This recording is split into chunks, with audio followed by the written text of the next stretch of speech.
I guess I was asking more, I know we're going to move on when you move to San Francisco later, but what, could you tell people what the gay scene was like then? What it was like? Okay, it was okay, you know, but it's still... Are we talking in London? In London, yeah.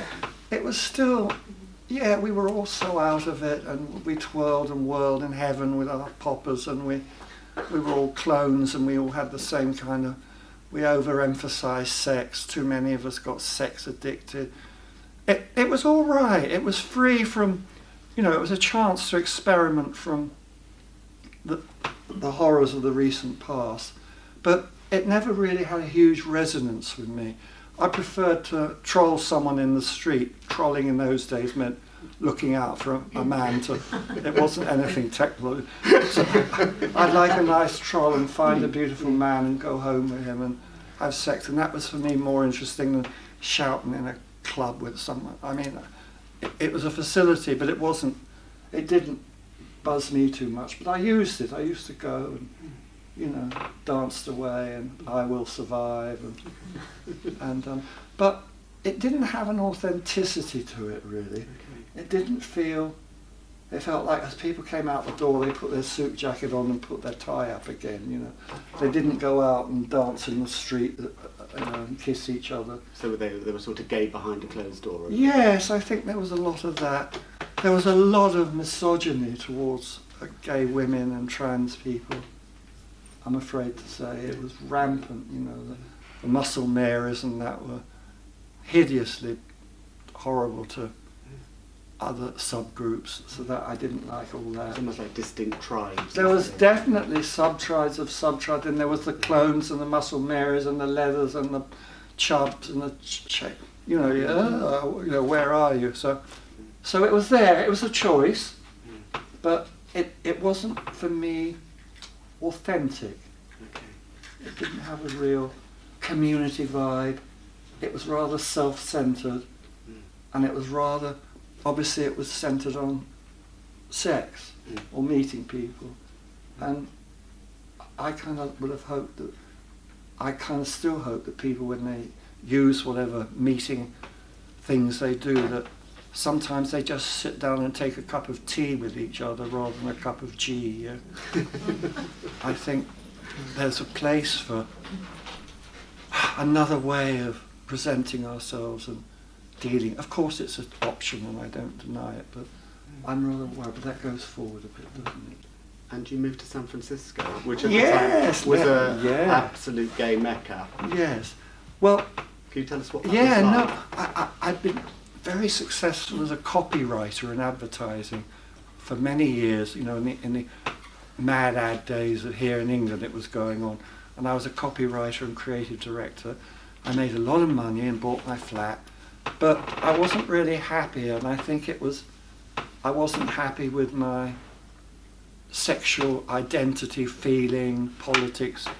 I didn't feel that there was enough for me to express it. And then I began hearing that there was this wonderful experiment going on in San Francisco where the LGBT community had basically taken over San Francisco and were trying to form this exciting new experiment of a new community where we were majority, we could hold hands, we didn't have to worry about being hit and thumped, and we could form politics, we could form shops, we could form communities, art. So from all over the world, mainly gay men came, and I decided I wanted to do that. That rang a ding ding, and off I went. So I sold my flat, and I ended up in San Francisco and opened up to what I felt was the real me. This was the kind of home, community, people I wanted to be around. This made sense to me. It was joyous, it was celebrational. You know, we could be the majority for once, we could have power again. And it was gorgeous, you know, we had just the best time. There were a great feeling of community, and there was the bathhouses, and there was all that sort of sexual politics going on, and but also, you know, the Harvey Milks and that forming, and things like the Sisters of Perpetual Indulgence. They were a group of sort of gay activist fairies who dress up as nuns, and each Saturday we'd gather and we'd have this sort of ritual where they would bathe a Barbie doll in water, and we'd all say, "Wash away our guilts, wash away our shames." And Mother Superior would wave pee, I think, over us. And it was just that sort of wonderful. I remember them going through on roller skates. Oh, they made me an honorary one. I was Sister Knickerbocker Glory because the head mother loved the English, and she got off on my English accent, which is a big thing in America. So she made me an honorary one. And then I can remember one night I was sat in my flat, and there was a roar outside, and I looked out, and there was a great big pink Cadillac, and there were about four or five sisters of Perpetual sat in the car, and they were all dressed in like those tulle prom dresses, you know.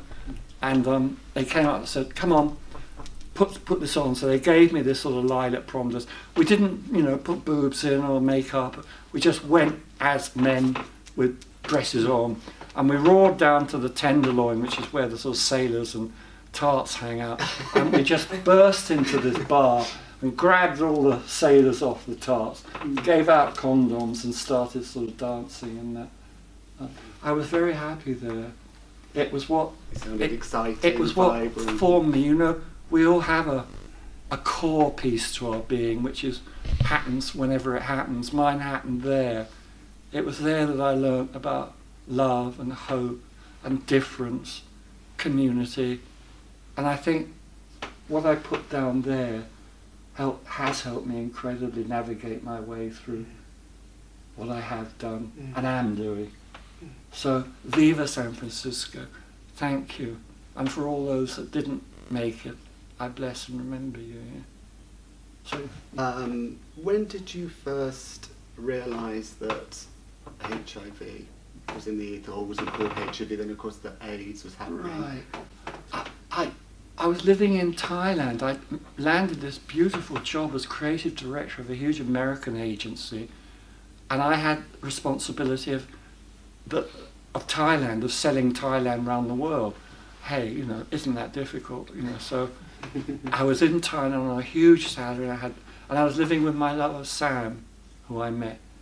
Sam was a Thai, and we met while I was out there, and we had a relationship and lived together.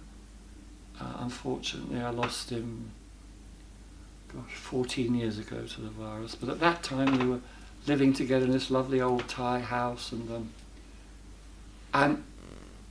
we both came back to be tested in '85, and were both positive, but went straight back to Thailand and said, "We'll just read the newspapers," and kind of denied it, really.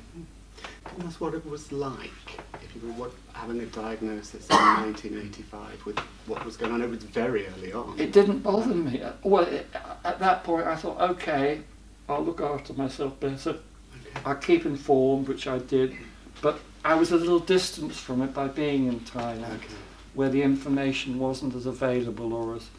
So... I remember a friend of mine who was a doctor coming back from San Francisco, and he said, "Oh my God, Lee, it's like Death Alley." It's like Death Alley. Yes.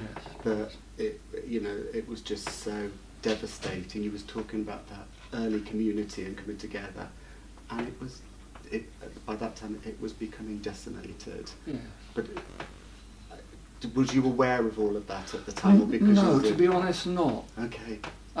Not in the flesh and blood like we were about to do and find. Yeah. I thought, okay, it's crazy sex party people in America. It's not me with my cup of tea and my healthy food in Thailand. So I kind of was in denial, not in denial, but that's how it happened. And then I was doing a project in Hong Kong for 3 months, and I discovered I had a lump on my belly, and I thought, it's a cyst or something, and I let it go, and it grew and grew, and Sam and I decided that I'd really have to come back to England to have this seen to, and I arrived back, and I went straight to Broderick Ward. I'd never seen anyone with full-blown AIDS before. The man in the bed next to me died overnight. There was another man across the room that I can remember having partied with years ago. And here I was, completely alone. I had very few friends in London. I'd left everything behind, and then I was told I have an AIDS diagnosis and non-Hodgkin's lymphoma. And that's when really my sort of world collapsed, really. Collapsed, because I was now on the front line. I was now watching people fighting and dying and horribly. So yeah, so then I was in the system. I was on the battlefront. Yeah. And is that what it felt like about Definitely. It always has, and it always will do. Can you explain more about that? Why did it? A bit like what I said before, I will fight this. I have fought this virus. There will be people that come through it. I don't know if any of you know dear Jonathan Blake. He's a friend of mine. He does a lot of talking about it. There are other survivors. And I just wouldn't give in to it. So when I realised I was living with the virus, I had to sort of philosophically take stock on how I was going to approach this. And what I decided to do was accept that I was always going to live with this virus, that it was always going to be within me, but to try and find ways that I could find that would keep what I called sleeping dragon asleep. So I developed strategies where anything that I felt would wake up a sleeping dragon would be negative for me. So I just tried to build a life where stress, relationships, a very inner life, and pulling on my inner strengths that I learned from my time in Thailand. For people who don't know, because of course there was no medication.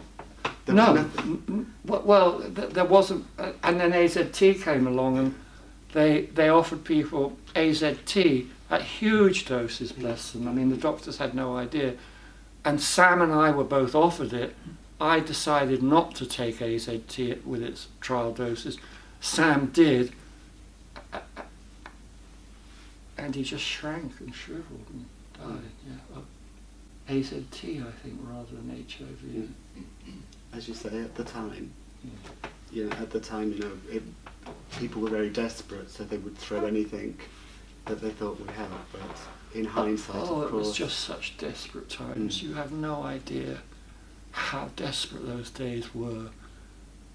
To be told you're going to die and then not die, and see everyone around you dying, to see the horrible ways that this virus killed people slowly and horribly with no dignity. We had to deal with all the shame and stigma that was thrown at us by the usual suspects. You know, we were told it was God's work, and we were like lepers. It was like coming out as gay again. You had to come out with AIDS again. It was the same kind of process that you had to go through.